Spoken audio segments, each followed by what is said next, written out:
And I don't want nobody to raise their hand, but it's something Jesus taught me that I know I need. Every single thing from here to the grave is a work of God. I'm going to prove to you how we don't totally believe that 100% sometimes. I'll just use me for an example. You might not say I did good or I didn't do, but don't you feel a little puffed up when you can't really think of any sin that you're involved in and you pretty chill like, yeah, I can't really think about nothing. Yeah, I'm good. But the truth of the matter is, every ounce of perceived goodness we got, you sure right about it, is absolutely worthless. So even on our best day, and we feel like we got it, we're still held back. And so what that does is that puts in perspective the cross. We can't bring one iota of goodness and add to what Jesus did. Jesus did it all. And so if you don't go before the Lord in prayer every single time like, you know what, Lord, I'm worthless. I know I'm a sinner. I'm saved by everything you did. It's like you're trying to add 1 penny to $10 million. All right, yeah. God owns 10 million, and we walking up like, but here's my penny, Lord, because I want to do my part. That sounds stupid, doesn't it? Lord, you worth 30 million, and here's my dime note. I put in work, so here you go. That's stupid. That don't make sense. No, Jesus did it all. And so what we've got to understand is we've got to start coming before the Lord and, you know what? I'm just filthy. Yeah. I'm a filthy sinner saved by 100% of what Jesus did. Yeah. That's just the truth. Ain't no ifs, ands, or buts about it. Nothing we doing, nothing we didn't do, what we didn't do, or what we did do has nothing to do with nothing. Jesus did it all. And that's what we have to rely on. Because the flesh will have you thinking you can add a dime to millions. Can't do it. Leave it alone. That's how I go before the Lord now. I'll give you another example. You ever thought about how God said, I'm not sharing my glory to nobody?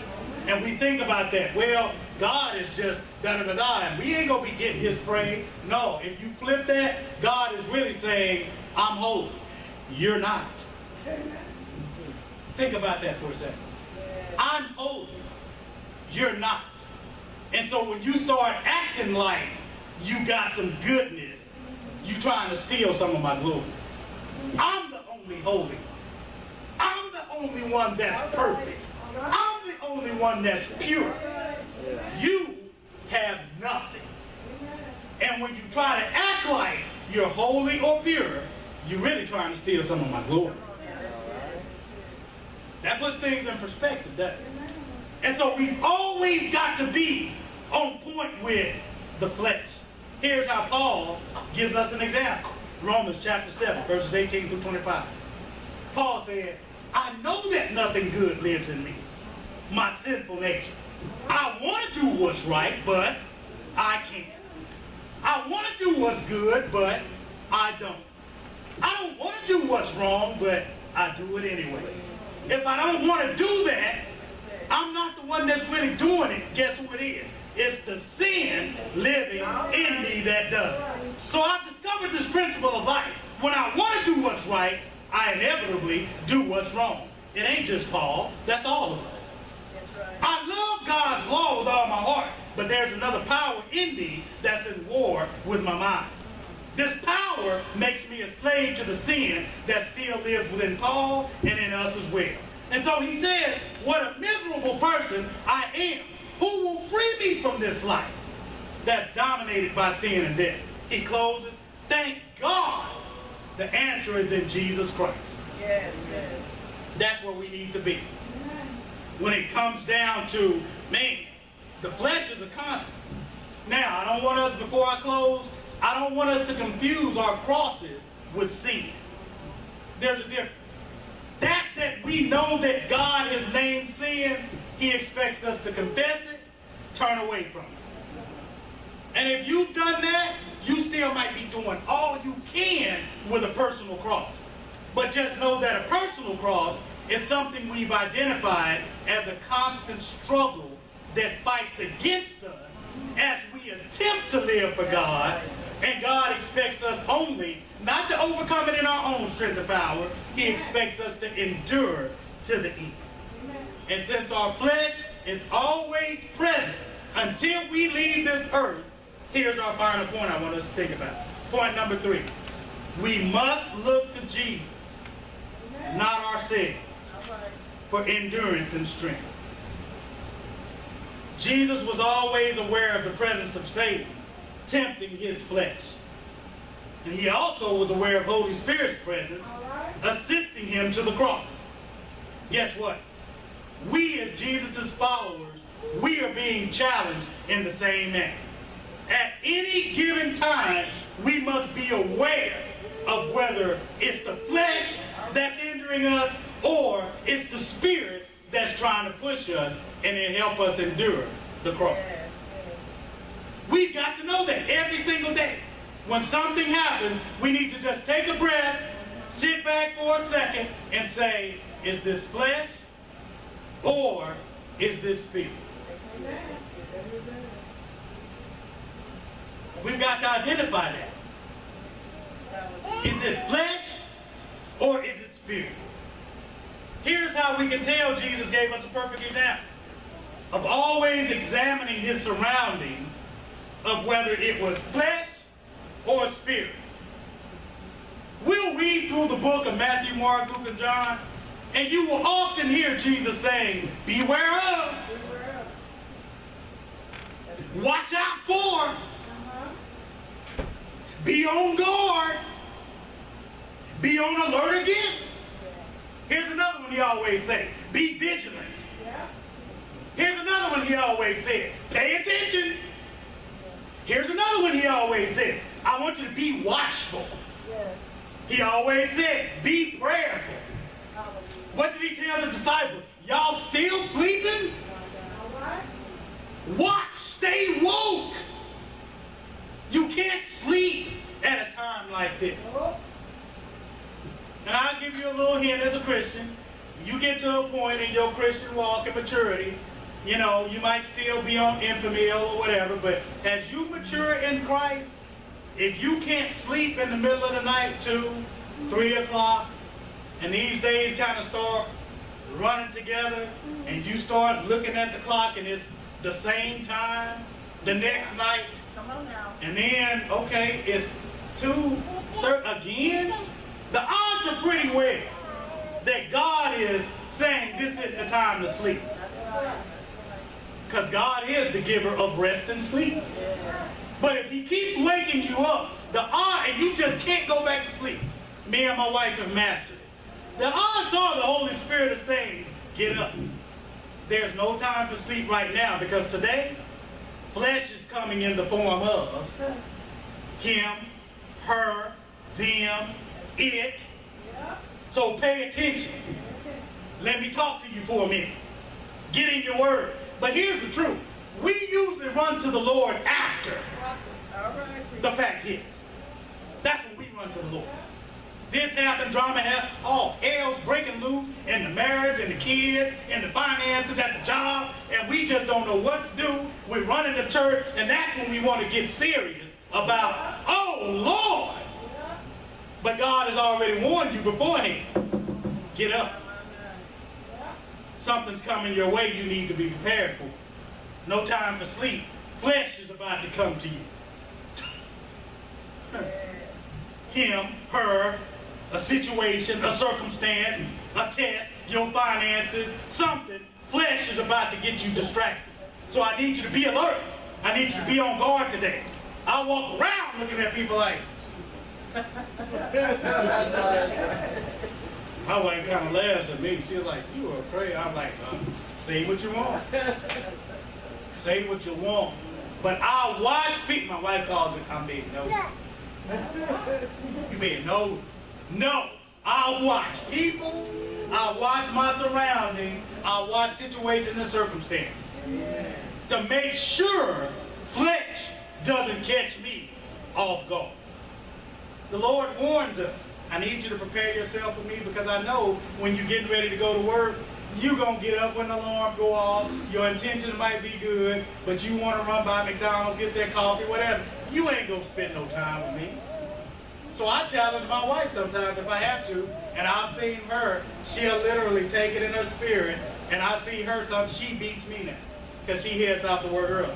But my wife and I, we don't leave the house without spending, you ain't got to spend an hour. Take 10, 15 minutes. Talk to what's on your heart about the Lord.